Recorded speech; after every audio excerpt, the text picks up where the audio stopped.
पूरे गांव भर में हंगामा खड़ा हो गया। चौधरी का लड़का मुखिया की हवेली के बाहर खड़ा होकर चिल्ला रहा था, कह रहा था, गजब हो गया पठान साहब, हमारे पिताजी अपनी कब्र में नहीं हैं। पठान बोला, जो गांव का मुखिया भी था, भला कब्र से कोई कैसे गायब हो सकता है।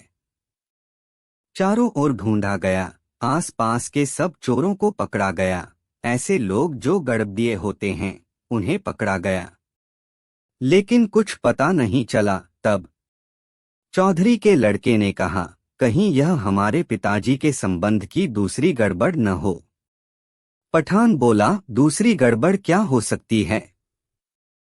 उसने कहा कि हमारे पिताजी को एक बार हमने किसी से कहते सुना था कि हम मुखिया की अम्मी से बहुत मोहब्बत करते हैं। कहीं ऐसा ना हो पिताजी आपकी अम्मी जान की कब्र में पहुंच गए हों। लाहौल विला कुव्वत, यह तुम क्या कह रहे हो, कहीं ऐसा हुआ करता है। चौधरी का लड़का बोला, हमने तो पहले ही कहा था, पिताजी को जला लेने दीजिए, नहीं तो हमारे यहाँ दबाने से उनके भीतर का जाटपन परेशान कर सकता है। असल में हुआ यूं था कि 17वीं शताब्दी में पश्चिमी उत्तर प्रदेश में मुसलमानों के एक गांव में कुछ जाट भी रहते थे। खेतीबाड़ी करके अपना जीवन निर्वाह करते थे। उस गांव का मुखिया मुसलमानों की बादशाही के कारण एक मुसलमान पठान था। एक रोज ऐसा हुआ कि एक वृद्ध जाट का देहांत हो गया। गुजर जाने पर उनकी अंत्येष्टि की चिंता की गई और जैसा हिंदुओं में होता है, उनके लिए लकड़ी और घी जुटाया जाने लगा। लेकिन यह गुलामी का काल था। मुसलमानों ने दबाव बनाया कि तुम्हें अपने पिता को दफनाना पड़ेगा। बेचारे लड़के ने बहुत कोशिश की कि पिताजी की विधिपूर्वक अंत्येष्टि कर सके, लेकिन मुसलमानों के दबाव अत्याचार के कारण मन को मारकर आखिरकार उसे पिता को दफनाना पड़ा।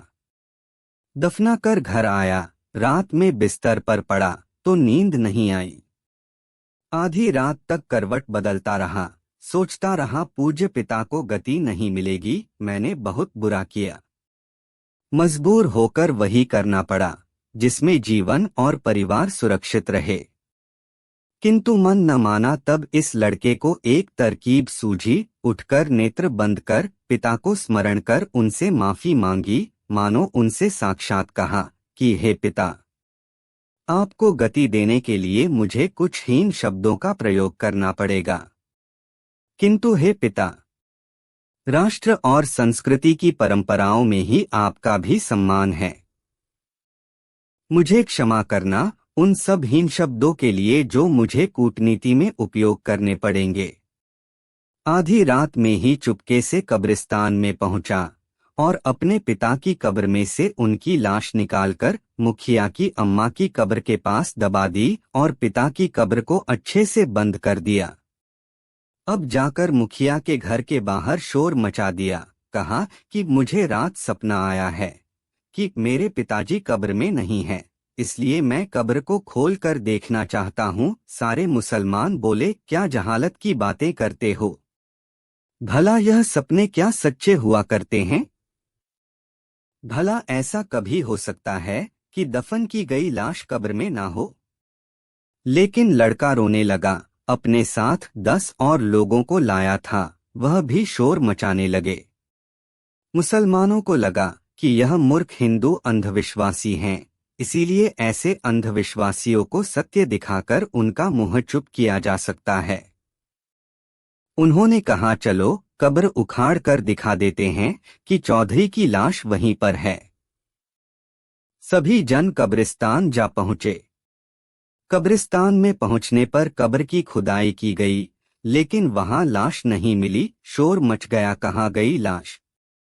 आसपास पता किया गया, लोगों से पूछा गया, किसी ने देखा है क्या कब्रिस्तान में किसी को आते जाते। कब्रिस्तान में उल्टी सीधी क्रिया करने वाले लोगों को पकड़ा गया, मार पिटाई की गई, उनसे पूछा गया, लेकिन कुछ पता नहीं चल सका। तब योजना के अनुसार उस लड़के ने कहा कि मुखिया जी, मेरे पिता जब जीवित थे तो मैंने एक बार उन्हें अपने ताऊ से बात करते सुना था कि वे आपकी अम्मी से बहुत मोहब्बत करते हैं। मुखिया गुस्से से लाल हो गया, चीख कर बोला, क्या कहते हो खबीस, तुम्हारी इतनी जुर्रत। लड़का बोला, नाराज ना हो पठान साहब, जिसने यह कहा था वह तो मर गए, किंतु अब समस्या का समाधान ढूंढा जाए। मेरे पिताजी बहुत ठरकी आदमी थे, कहीं ऐसा ना हो कि वह कब्र से नीचे खिसक खिसक कर आपकी अम्मी के पास पहुंच गए हो। पठान मुखिया बोले, लाहौल विला कुव्वत, यह क्या कह रहे हो तुम? यह क्या जहालत है? कहीं ऐसा हुआ करता है? लड़का बोला, हमारे खानदान में यह समस्या है कि यदि हमारे मुर्दे को जलाया न जाए तो वह जहां रखे जाएं वहां से खिसक जाते हैं। कहीं ऐसा ना हो पिताजी अपनी कब्र से खिसककर आपकी अम्मी के पास पहुंच गए हों। पठान क्रोधित तो हुए, किंतु फिर भी अम्मी जान का मसला था, सवाल इज्जत का था, अपनी भी और अम्मी की भी, इसलिए जांच करनी जरूरी थी। उन्होंने सोचा, एक बार कब्र खुदवाने में कोई समस्या तो नहीं है। तुरंत कब्र खोदी गई और पठान साहब की आंखें फटी रह गई।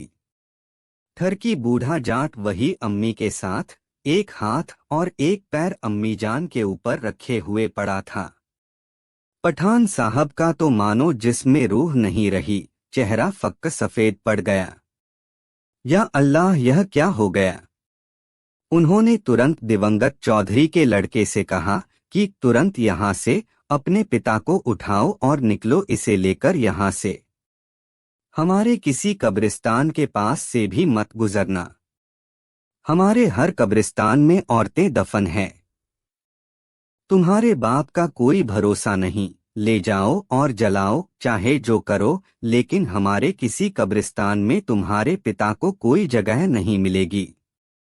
लड़का अपनी योजना पर झूम उठा, खुशी खुशी अपने पिता को लेकर आया और विधि पूर्वक अंत्येष्टि की। उस दिन घर आकर सपरिवार हवन किया, रात में चैन की नींद सोया। स्वप्न में देखा मानो पिता प्रसन्नता से बुद्धिमान पुत्र को आशीर्वाद दे रहे हैं।